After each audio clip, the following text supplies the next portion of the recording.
Space. How much there is in the world, how many mysteries and hopes. That make it doubly offensive from the general stereotypically of games about space. You are waiting either for an excellent story about the hero and his fight against the alien threat, or a sandbox the size of the universe, as large as it is, so empty in fact. Fortunately, this is where Outer Wilds comes in. A space game in the best sense of the word. It has a lot of things, puzzles and flying between planets, but that's not the main value. It's first and foremost a game about exploration, about space not in the style of Doom or Star Wars, but rather the classic of science fiction like Stanislav Lem or Strugatsky Brother. This is a game about exploring incredible worlds, where the environment challenges you with its laws and rules. The protagonist here is not a soldier, not a defender, not a hero. He is a pioneer, a discoverer, and a archaeologist following the footsteps of an ancient civilization. And the most important thing is that this game with its own idea. These are not prescribed roles, no good guys and bad guys, no lessons about how friendship always wins. Outer Wilds doesn't throw answers in your face or push morality, it just pulls questions you might not have thought of. It wasn't until a couple days into the game that I was able to fully grasp what I had learned from the Outer Wilds. A lot of people start their Outer Wilds story by talking about the puzzle and Groundhog Day, but this is only a minor detail, a wrapper in which the real treasure, the story, is wrapped. The story of exploration of one star system by ancient people, their search for some mysterious object, the joy of scientific discovery and the bitterness of the failure. That's the real treasure of Outer Wilds. The same puzzles are not bad, but first of all they serve as an obstacle before the next piece of history, not as an object of interest of themselves, as is Portal or a Talos principle. The plot goes like this. In some distant star system lives a nation of intelligent amphibians. They had already started their space program and are actively exploring the surrounding planets. Of particular interest to them are the ruins of ancient civilization known as Nomai. At a certain point, they inhabited almost the entire system, actively conduct research and search for something, but then mysteriously disappeared. The protagonist is a new participant of the space program, the first to be equipped with a portable translator of a Nomai text. He will have to find out what fate befell them. At this point, a small piano emerges from the bushes. Exactly 22 minutes in the game, a local star turns supernova, destroying the entire surrounding system, including the protagonist in his home planet. But in the darkness, the protagonist sees a mysterious mask, after which he quickly breathes in air, 22 minutes before the new explosion. The cycle poses two obvious questions to the hero: what is happening and how to fix it. In the best tradition of walking simulator, there is a little action aside there. The hero mainly travels around the planets and echoes the plot by exploring the ruins of Nomai. Before him, the entire history is revealed around in the system, search for certain mysterious eye of the universe, exploration of different planets and various scientific projects. The story is the best tradition of science fiction classics, where an intelligent being appears first of all as discoverer, conqueror of the unknown, experimenter. Speaking of history, I would like to note an extremely interesting approach to the presentation of Nomai text. The theme of ancient super-developed civilization in science fiction is, to put it bluntly, not new. The general style of their text, abstruse, mysterious and emotionally dry, has also become fixed, but here you can see an alternative. Nomai's recordings are present in the form of dialogues and monologues. At the same time, each Nomai appears as a separate personality, with his own interests, habits and attitudes what is going on. With all this with all this advanced technology, then my experience the same emotion as we do, the joy of a scientific breakthrough, the fear of failing their Britain in implementation of an important project, inept attempts to flirt, and even ordinary humor. All this gives the story of Outer Wilds vitality, I would even say intimacy.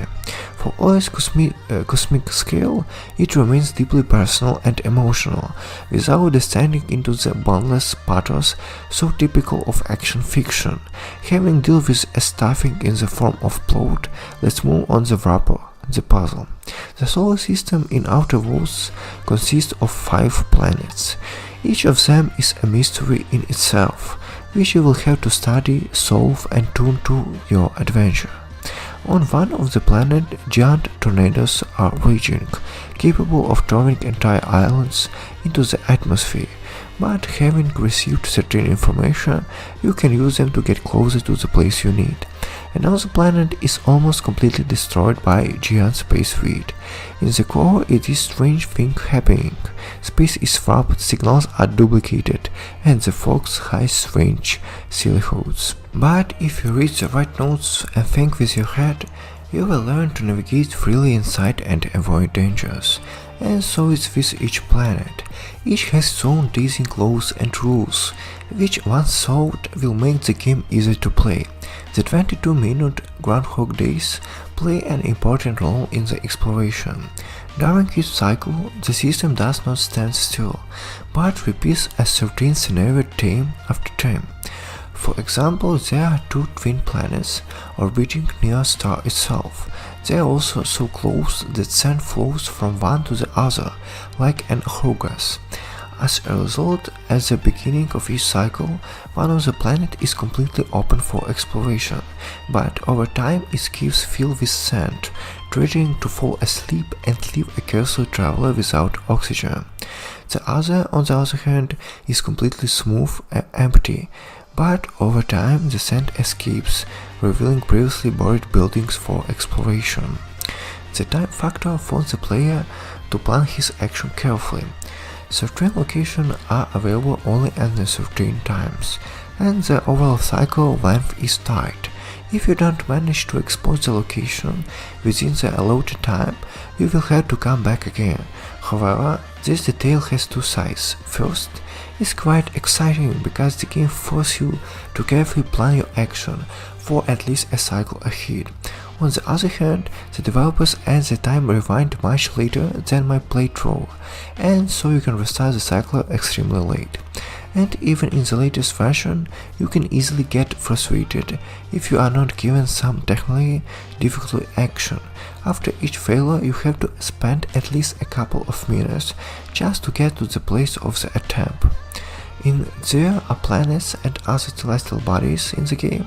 You have to move between them somehow, and in my opinion, the flight system in Outer Wilds is perfect for a game of this scale.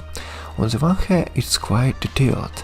The player ships react correctly to the gravitational force of different planets and stars. Its speed and inertia are felt.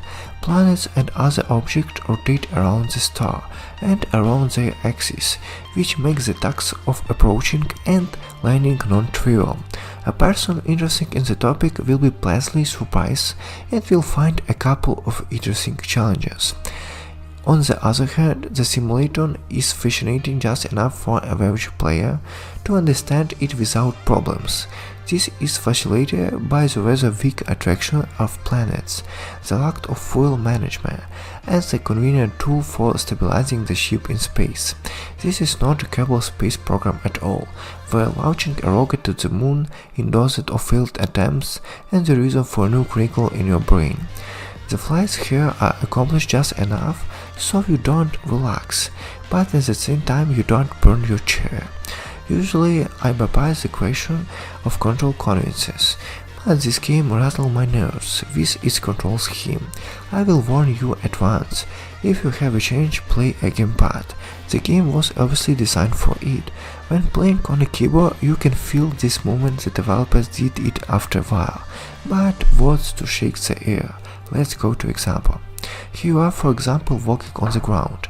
The jump, as it should be, is located on the spacebar, a long-standing habit as confirmed. The spacebar is responsible for upward movement, but if you use your rocket launcher, then the upward movement will be available on the shift key. Spacebar, on the contrary, will stabilize your position in the space, a very handy feature, no doubt, but it causes dissonance. A similar problem awaits you in a map mode. Putting the zoom in and out of the camera on the mouse wheel is too trivial. Everyone can do it. That's why the creator of Outer Wilds placed these functions on Shift and Ctrl respectively. Well, and of course the magazine, from which you can exit by SQ. Here the exit from in the game sequence in a queue, not to be confused with pause. True, hundreds of other projects it does not prevent to use escape in all possible situations, but come on. I would like to say a special word for the rudiments of stealth in this game. The speed of your movement depends on how much you direct the stick to the side, and accordingly the change of your detection. So how do you adjust this on a keyboard? No way. Player with a keyboard will always move at maximum speed. Accordingly, the stealth element itself isn't available to them, because in which some moments of the passage become much more difficult and unpleasant. However, everything hardly feels perfect in gamepad either. The system of jumping and moving in space is rather clumsy.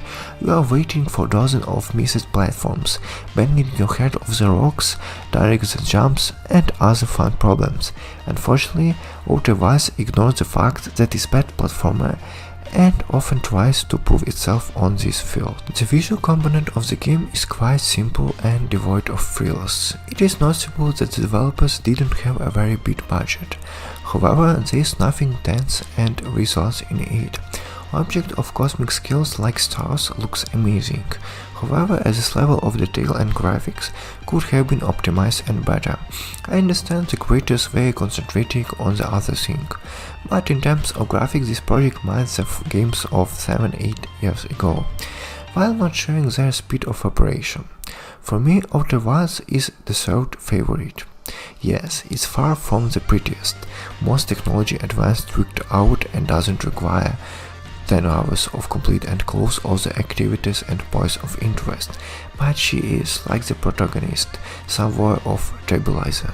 It turns such a familiar Skyfire team in a completely different dust-covered direction. Not a game about shooting lasers and invasion of heavy aliens, but games about unexplored planets and technologies, about the feeling of exploring something new and amazing. That's why I recommend this game to everyone who's interested in space fiction. All the disadvantages of this game, like awkward controls, a couple of too complicated puzzles, and mediocre graphics, are more than compensated by the original story, atmosphere, and most importantly, the idea. The game felt a mark in the memory and hit. I hope it will leave a mark in yours as well. Thank you for watching, highly recommend.